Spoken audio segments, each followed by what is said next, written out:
Bienvenue dans le podcast Au cœur de mon cycle, dédié à la santé hormonale et au bien-être des femmes. Je suis Mathilde Thiésy, coach en santé hormonale.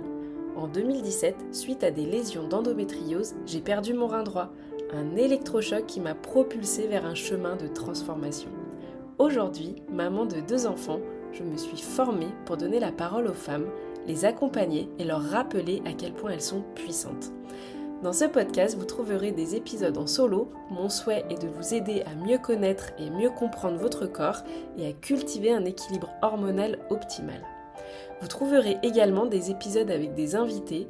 Des experts partageront leurs connaissances sur divers sujets liés à la santé hormonale et au bien-être féminin, de la gestion du stress à l'alimentation, en passant par le mouvement et la spiritualité. Chaque épisode vous informera, vous inspirera et vous donnera des outils concrets pour améliorer votre vie quotidienne.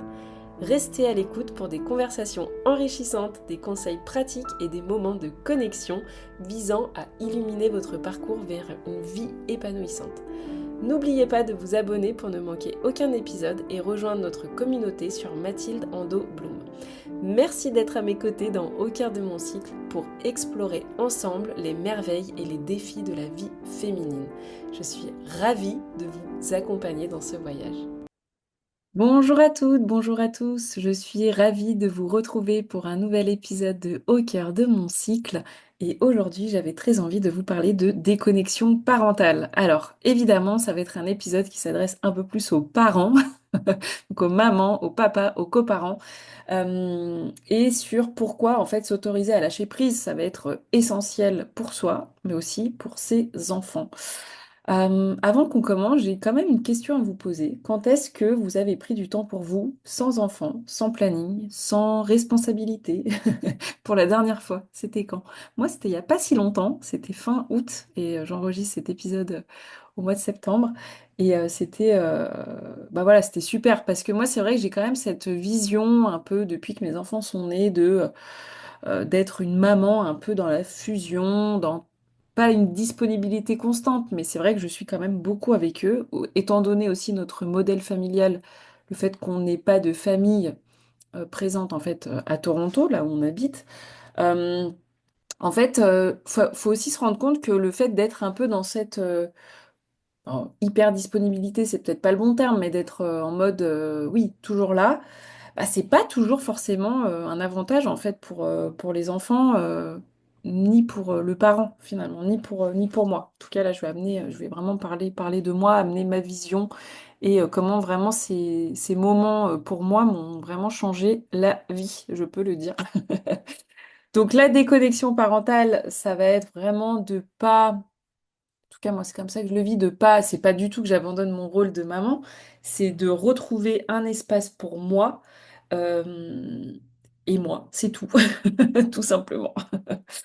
Donc qu'est-ce que j'entends par déconnexion parentale? J'entends vraiment un moment ou des moments où en fait le parent s'autorise à être un peu en retrait de la vie familiale pour retrouver eh bien, sa propre identité hors de son rôle de parent.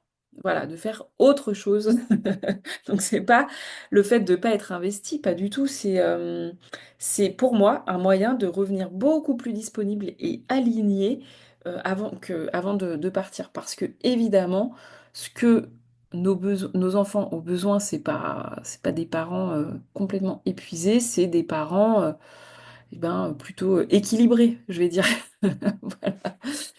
Voilà. Au début, franchement, je trouvais ça hyper difficile. Pourquoi? Parce que déjà, j'ai attendu pas mal de temps avant de mettre ça en place dans ma vie, parce que j'ai allaité mes enfants pendant très longtemps, ma fille pendant 2 ans et mon fils pendant 2 ans et demi. Donc c'est vrai que ça, c'est pas que ça me bloquait, parce qu'en fait, pour moi, c'était tellement normal de faire ça.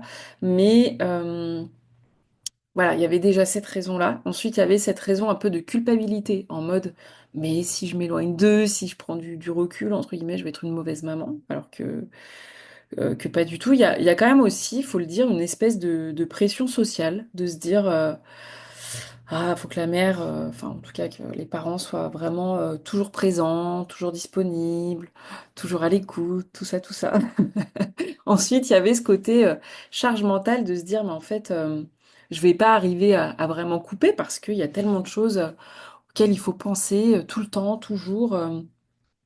Et puis aussi, franchement, je pense que une des raisons du pourquoi ça a été difficile pour moi à mettre en place, ça a été en fait aussi la peur de manquer un moment quand même important, surtout avec des jeunes enfants. Moi, ils sont encore petits, donc voilà. En fait, bon, évidemment que si jamais, enfin, voilà, il y a toujours des choses qui se passent, évidemment, et heureusement, j'ai envie de dire.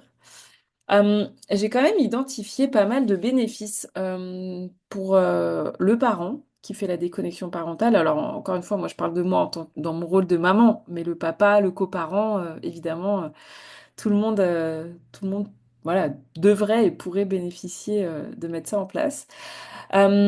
Évidemment, pour le parent, une meilleure santé, entre guillemets, mentale, dans le sens où, évidemment, il va y avoir enfin, en tout cas pour moi, je pense, une réduction un peu du stress, une réduction du cortisol, le fait d'avoir aussi, alors ça pas tout le temps, mais quand même un meilleur sommeil. Les premières fois peut-être pas, si on part pour une nuit ou deux nuits, mais en tout cas moi, maintenant ça va, je dors bien, même si c'est que une nuit, j'ai jamais fait plus de une nuit. Euh, Ah si, j'ai déjà fait. Bon, pour un autre contexte, mais vraiment dans cette optique de déconnexion parentale. Voilà, en général, je fais une nuit quelque part. Et puis, je sais pas, c'est vraiment le fait de se retourner vers l'intérieur, d'être en mode introspection, de retrouver une espèce de sécurité intérieure. Donc voilà, ça fait quand même un bien fou sur la santé mentale et du coup hormonale aussi, hein, parce que si ça réduit le cortisol, évidemment que ça a que des avantages. Ensuite, franchement, dans la prévention de ce qu'on pourrait appeler du burn-out parental, je pense que faire une déconnexion comme ça de temps en temps. Alors, il n'y a pas besoin de partir une nuit, ça peut être juste j'en parlerai un petit peu après sur comment mettre en place ça, mais vraiment, euh, eh bien, de se dire que, bah oui, c'est presque indispensable pour préserver son énergie, qui est si précieuse. Ensuite, aussi de se reconnecter au fait qu'on n'est pas que parents. Voilà, c'est le fait de retrouver, refaire des choses qu'on avait envie de faire depuis longtemps, c'est faire une passion qu'on a, je sais pas, voilà, une activité créative, c'est voilà, se reconnecter à ses envies. Et puis aussi, un point qui me paraît essentiel, c'est que c'est un modèle pour les enfants dans le sens où montrer que en fait prendre soin de soi, bah, c'est normal et nécessaire en fait en tant que parent. Parce que oui, parent, c'est un super rôle, voilà, on trouve plein d'avantages, mais c'est aussi fatigant en fait, faut le dire. Euh, et donc, je trouve ça vraiment chouette de montrer à mes enfants que, bah, en fait, c'est important que je prenne du temps pour moi et que je prenne ce temps-là. Pour les enfants, ça a aussi des avantages finalement parce que ça montre que le parent n'est pas disponible H24. Mais ça montre que voilà, il est quand même en sécurité. Donc, en termes d'autonomie, en termes de confiance, je pense que ça a quand même des bons bénéfices. Et puis, euh, montrer que ce qui est important, c'est d'avoir des moments de qualité. Finalement, c'est pas tant la quantité voilà, du temps qu'on passe avec eux, mais c'est surtout du temps de qualité, de se dire que bah, quand maman elle reviendra, elle sera bien calme, bien patiente, bien présente, bien alignée, bien équilibrée. Et aussi, bah voilà, je trouve que ça leur montre, bah, comme je l'ai dit un petit peu, un exemple un peu positif sur le fait que bah, le parent en fait, s'autorise à s'écouter et que c'est quelque chose que j'ai envie de transmettre aussi. Et enfin, j'ai aussi identifié des avantages pour eh bien, la relation familiale ou le couple. Franchement, ça, quand même, je trouve, ça permet d'avoir une meilleure communication, moins d'irritabilité, en tout cas pour ma part, moins de tensions, de conflits. Euh, Aussi, ce qui est hyper important, c'est de prendre du temps en couple. Alors ça, c'est une autre histoire. Je pourrais aussi faire un autre épisode là-dessus, mais hors du rôle de parent, en fait, ça c'est absolument primordial aussi. Nous, ce qu'on a mis en place avec mon mari, c'est une babysitter qui vient tous les dimanches après-midi, et comme ça, on passe nos dimanches après-midi tous les deux. Et après, on est trop content de retrouver les enfants. Enfin voilà. Euh, et donc, bon, ça c'est un autre sujet, mais voilà aussi. Et aussi, bah, je trouve qu'on a plein de choses à se raconter, même en étant parti juste quelques heures ou une nuit ou deux jours. Voilà, c'est trop bien d'avoir un compte-rendu de tout ce qui s'est passé et puis que moi aussi je partage voilà, un petit peu hors du quotidien, de la routine qu'on peut avoir. Voilà. Et enfin, ce que j'avais envie voilà, de vous partager, c'est que une déconnexion parentale, voilà, ça s'anticipe, ça se met en place. Et vraiment, mon conseil, ça va être de commencer petit. Ça va être pas forcément de partir une nuit quelque part, c'est juste de se prendre 10 minutes pour soi, de se faire une balade, de se faire de la lecture, de se faire, je sais pas, une méditation, peu importe, en fait, quelque chose qui va nous recharger. C'est un moment où on se dit, allez, on pense pas à son rôle de parent. Euh, Après, ça peut être de planifier des temps de façon régulière.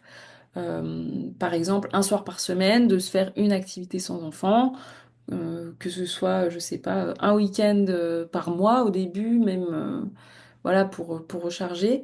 Ça va être aussi en fait, d'apprendre à demander du soutien. Pourquoi? Parce que bah, voilà, ça permet de partager la responsabilité avec le coparent, évidemment. Et puis, sinon, si c'est pour du temps en couple, eh ben, c'est oser demander soit à une personne proche, soit voilà, une amie, les grands-parents, peu importe, en fait, d'oser demander de l'aide et du soutien.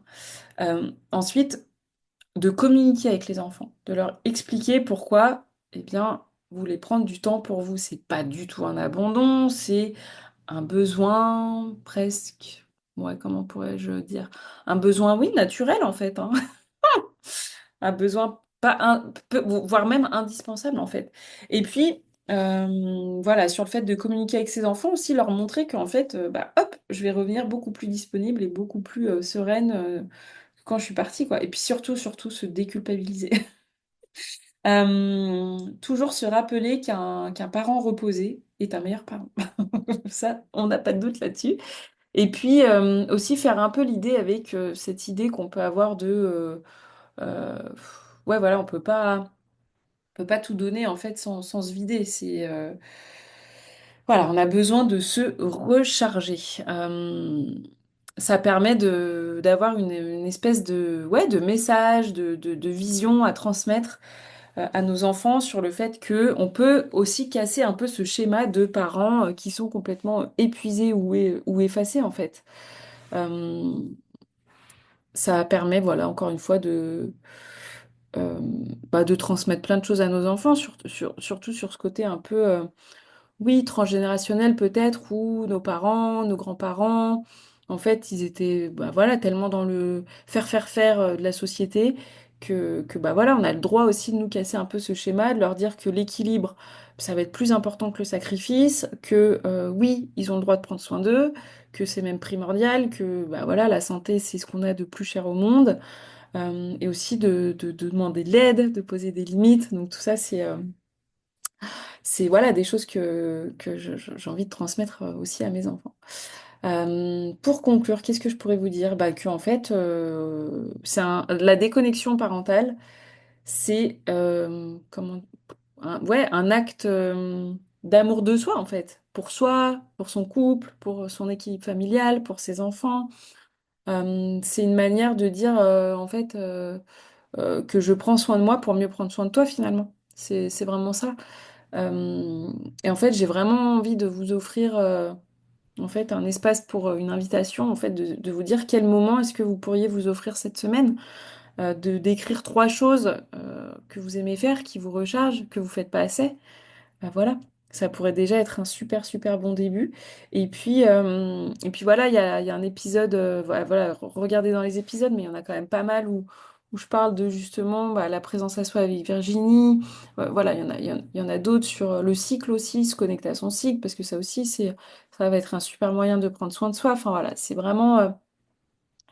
J'espère vous apporter quelques pistes et puis n'hésitez pas à me partager en message quelles sont les choses, les activités, qu'est-ce qui vous fait du bien. Moi, pour vous donner un exemple, là, la dernière fois que je suis partie en déconnexion parentale, en fait, j'ai beaucoup marché, marché, marché. Les fois d'avant, j'ai profité pour créer mon programme en ligne sur Je chouchoute mes hormones, qui est absolument canon. Voilà, je me suis complètement mise en mode créative, bulle de création de ce programme lors d'une déconnexion parentale. Aussi, je suis allée sur les îles de Toronto. voilà, il faut prendre le bateau. J'ai vraiment eu l'impression de partir en vacances. Je suis allée voir des expos, des expositions artistiques qui, voilà, m'ont fait vraiment le plus grand bien. En fait, il n'y a pas besoin de faire des trucs complètement de fou. Rien que moi, de marcher, de redécouvrir des quartiers, voilà, des endroits que je connais pas, j'adore ça. Et ça me fait beaucoup de bien d'aller manger des choses qui me font plaisir, qui me font du bien. Voilà, ça peut être vraiment basique en fait. Il y a pas besoin de faire des choses complètement extraordinaires.